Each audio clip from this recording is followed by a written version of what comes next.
بسم اللہ الرحمن الرحیم۔ السلام علیکم ورحمۃ اللہ وبرکاتہ۔ ناظرین، میں ایک مرتبہ پھر حکیم خالد ہربل کلینک کی جانب سے آپ کی خدمت میں حاضر ہوں۔ ناظرین،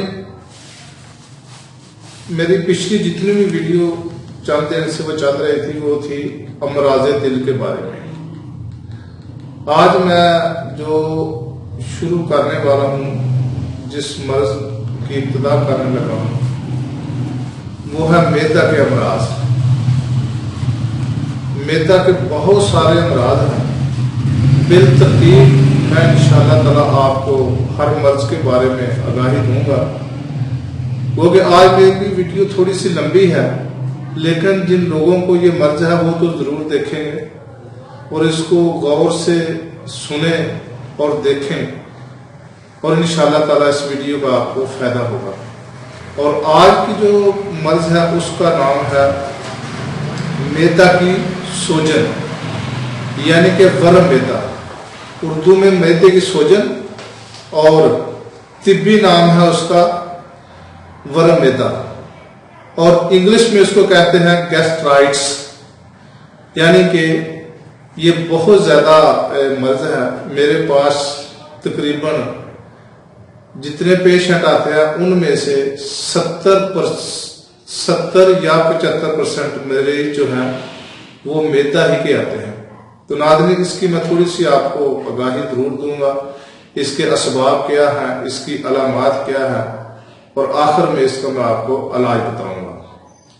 اس مرض میں معدے کے اندر اثر کرنے والی مخاطی جھلی اور اس کے اندر کی گلٹیوں میں ورم اور سوزش ہو جاتی ہے، جس سے وہ سرخ ہو جاتی ہے اور اس سے کم و بیش سفید رنگ کا غلیظ رطوبت رستی رہتی ہے۔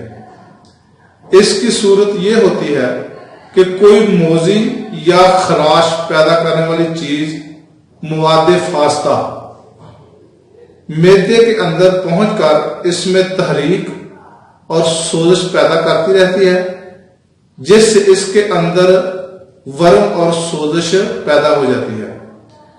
اس کی مذمت صورت میں معدہ عموماً پھیل جاتا ہے۔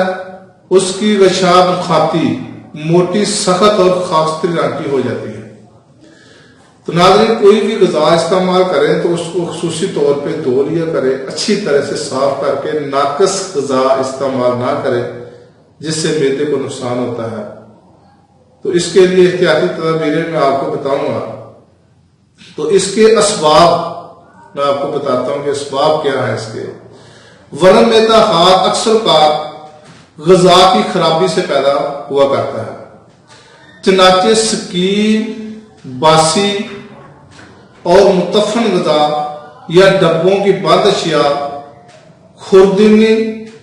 خوردنی خصوصاً جبکہ ان کے اندر سمیت یعنی کہ زہریلا پیدا پن ہو چکا ہو، نیز مسالہ دار چیزوں کا زیادہ استعمال، گلا سڑا گوشت اور مچھلی وغیرہ، شدید خراش کرنے والی زہریلی ادویہ مثلا زہر، دار چکنا، سرما، فاسفورس، قوی تیزاب یعنی کہ جو طاقتور تیزاب ہوتا ہے، مثلا تیزاب گوگرو، تیزاب نمک، تیزاب چھورا، یا تیز خار اشیاء مثلا کاسٹک سوڈا، پوٹاش وغیرہ ورم معدہ ہاتھ کو پیدا کر دیا کرتے ہیں۔ اس کے علاوہ شدید سردی لگ جاتی ہے اور شراب نوشی کی کثرت بھی اس مرض کو پیدا کر سکتی ہے۔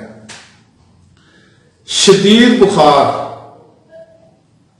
یعنی کہ متعدد امراض ہیں، مثلا چیچک، خسرہ، سرخ بخار، خناق وغیرہ، یا معدہ کے بعد خاص عضوی امراض مثلا کرو معدہ، سرطان معدہ، سل معدہ وغیرہ بھی اس مرض کی حاد صورت کو پیدا کر سکتے ہیں۔ ورم معدہ مزمن ورم ہاتھ سے پیدا ہونے کے علاوہ غذا کی مسلسل بے احتیاطیوں مثلا سکین، نفاق، شیریں یا مرغن غذاؤں کا ہمیشہ استعمال کرنا، थकान की हालत में गुजार खाना, खाने पर और खाना खा लेना, जमा के फौरन बाद खाना या खाने के फौरन बाद जमा करना, फिक्र परेशानी या मसरूफियत की हालत में जल्दी जल्दी खाना और शराब, तंबाकू, चाय, कावा या बर्फ वगैरह का बहुत ज्यादा इस्तेमाल करना, दानी कब्ज, आंतों की बसीदगी, मुंह और इसना अशरी के मुतद्दी अमराज से भी पैदा हो सकता है।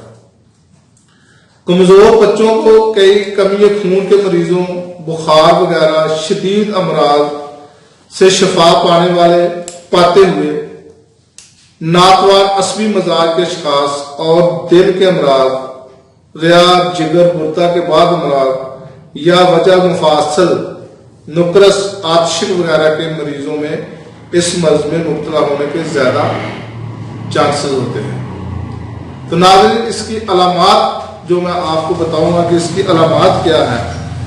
वरम मैदा की अहम तरीन और आम अलामात भूख का खत्म हो जाना है। तो भूख बहुत कम लगती है, शदीद हालत में हर किस्म की ग़िज़ा से नफरत हो जाती है, इतनी मर्जी अच्छी से अच्छी ग़िज़ा हो लेकिन खाने को दिल नहीं करता। जो कुछ भी मरीज ने खाया इसको कुछ असर नहीं होता। तेल मसालादार चीजों की ख्वाहिश रहती है, मुंह में खुश्की होती है जिसकी वजह से प्यास ज्यादा लगती है। मैदे के मुकाम पर आम तौर पर ज्यादा दर्द नहीं होता, लेकिन बाद औक़ात मैदे के अज़लात की इंचन की शदीद किस्म का दर्द महसूस होता है। अलबत्ता मरीज मुकाम मैदा पर बोझ, गिरानी और इब्तला की हमेशा शिकायत करता है। गाय हरकत दूधिया भी महसूस करता है। अक्सर हालात में मतली और कै होती है और शदीद हालात में जब किसी किस्म की जरा सी ग़िज़ा भी खाई जाती है तो वो फौरन उल्टी कर देता है, यानी कि कै हो जाती है उसको। खुलो मैदा में हर वक्त डकारें आती हैं और मतली की शिकायत पाई जाती है। जुबान खुश्क और मैली होती है, थूक बेकसरत आता है, राल टपकने लगती है, कब्ज रहती है, पेशाब भी कम आता है और सर दर्द भी रहता है। सुस्ती और काहली भी होती है, काम करने को जी नहीं करता। नब्ज अमूमन सरी लेकिन हल्की, कभी बतनी और सगीर होती है। मामूली हालात में आम तौर पर बुखार नहीं हो पाता, लेकिन शदीद हालत में अक्सर बुखार रहता है। बाद हालात में शदीद कमजोरी, सर दर्द, अनूदगी, बेहोशी वगैरह तक पाई जाती है। वरम के असना अशरी आंख तक बढ़ जाने की सूरत में ज़ुकाम भी हो जाता है और कभी दस्त भी आने लगते हैं। तेजाब वगैरह शदीद जहर के इस्तेमाल की सूरत में जलन और दर्द शदीद होता है। बार बार उल्टी आती है जिसमें खून भी मिला हुआ खारिज होता है और मैदे के अंदर अस्तर करने वाली मुखाती झिल्ली के टुकड़ों भी कट कट कर खारिज होते हैं। मैदे के मुकाम पर पेट पर हाथ लगाने से दर्द होता है। मरीज को प्यास नहायत शदीद लगती है और नहायत ठंडा पीने के लिए इसका जी चाहता है। शिद्दत दर्द में हाथ पांव सर्द हो जाते हैं और शदीद कमजोरी से मरीज को पसीना पसीना होकर ऐसी हालत भी होती है कि कई दफा मरीज जो है वो अपनी जान से हाथ धो बैठता है। नाज़रीन, ये इसकी और बेशुमार वजूहात अलामात हैं, लेकिन ये वीडियो बहुत ज्यादा लंबी होने की वजह से मैं अब आगे नहीं जाना चाहता। अब मैं चाहता हूं कि आपको इसका इलाज बताऊं कि थोड़े से अज्जा से इसका इलाज है, लेकिन परहेज इसके लिए बहुत जरूरी है। अगर परहेज करेंगे तो इंशाअल्लाह ताला इस मेरे मर्ज से आपको छुटकारा मिल जाएगा। तो नाज़रीन, इसका नुस्खा आप लिखें और ये नुस्खा आजमाएं और इंशाअल्लाह ताला इस मर्ज से छुटकारा हासिल करें। तो लिखें, सबसे पहले तो आपने तुखम काशनी, ये आपने 5 ग्राम लेने हैं। उसके बाद आपने मकोह, ये भी आपने 5 ग्राम लेने हैं। गुल नीलोफर, ये भी आपने 5 ग्राम लेने हैं। और मुलट्ठी, ये आपने 6 ग्राम लेनी है, लेकिन इसका ऊपर वाला छिलका उतार लेना है। तो नाज़रीन, आपने आधा किलो पानी में ये चीज़ें जूदो कूब करके इसको कूट लेना है। ज़्यादा स्पोर नहीं बनाना, दरदरा करना है इसको कूट कर आधा किलो पानी में इसको भिगो कर रख दे और सुबह के वक्त इसको खूब जोश दे। जब पानी 1 पाव रह जाए तो इसमें जायके के लिए हस्बे जायका आपने गुलकंद डालना है और इस्तेमाल करना है। ये रोजाना इस्तेमाल करें, इंशाअल्लाह ताला 10-12 दिन के अंदर अंदर आपको इस मर्ज से छुटकारा मिल जाएगा। तो नाज़रीन, वीडियो मेरी बेशक ये लंबी है, लेकिन इसमें मैंने आपको काफ़ी सारी मालूमात फराहम की है। तो जिन हजरात को ये अलामात हैं वो ये मेरा नुस्खा इस्तेमाल करें और मेरा चैनल हकीम खालिद हर्बल क्लिनिक को सब्सक्राइब करें और अगली वीडियो तक के लिए इजाज़त दें। खुदा हाफिज़। अस्सलाम वालेकुम रहमतुल्लाहि व बरकातहू।